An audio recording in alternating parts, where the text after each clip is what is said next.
It is a great honor for me to be a small stone in one of the corners of this blessed institute, if I could contribute to it in any way.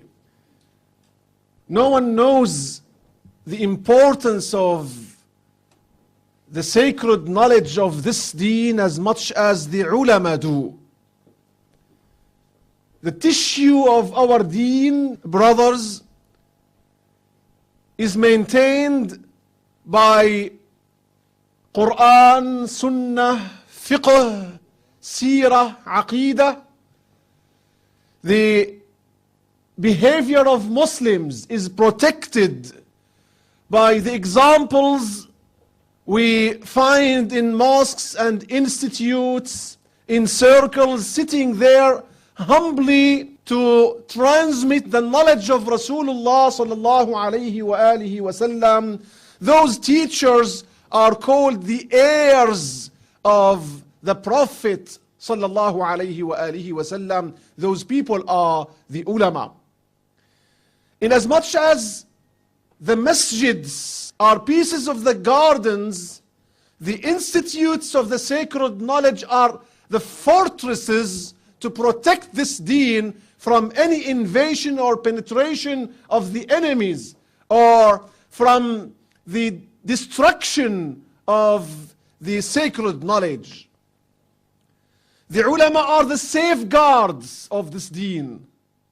Allah subhanahu wa ta'ala didn't allow prophets after our beloved Prophet sallallahu alayhi wa alihi wa sallam to emerge. We have Isa alayhi salam coming back, but to follow the message of Rasulullah sallallahu alayhi wa alihi wa sallam, no new prophet will come after Rasulullah sallallahu alayhi wa alihi wa sallam. But Allah left amongst the ummah the ulama. The ulama are the ones who bear the knowledge of the prophets and the authority of fatwa and the model for guidance for youth, young, aged, elderly, women, men, for everyone in the society, Muslims and non-Muslims alike, to compare, to follow, to learn from, and to look at and be with.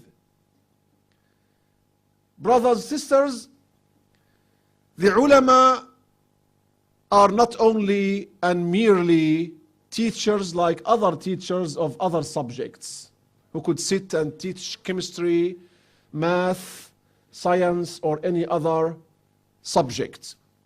The ulama are men of Allah. A alim is not someone who memorizes. It is someone who memorizes, studies, knows, and practices, follows what he learns. Not only that, because in math, you could study math and practice it. In business, you could study business and practice it and become the most successful businessman, although the richest people in the world never studied marketing or business administration. So is the case of the greatest awliya and men of Allah on the face of the earth, amazingly.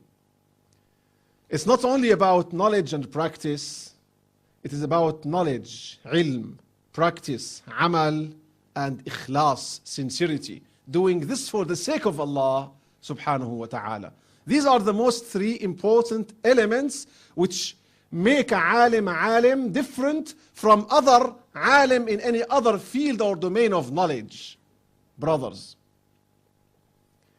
the sacrifice they make for the deen is beyond imagination. These people, the ulama you see in front of you here, if some of them wanted to be billionaires in business, they could have become billionaires if they pursued their work in business.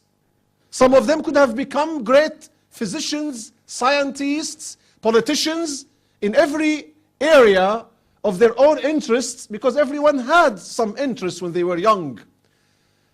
When I was a little boy, my father asked me several times on several occasions, what do you want to become? Once I said to him, I would like to become a foreign minister. He said, why? I had just heard in the news that the foreign minister is flying from a country to another.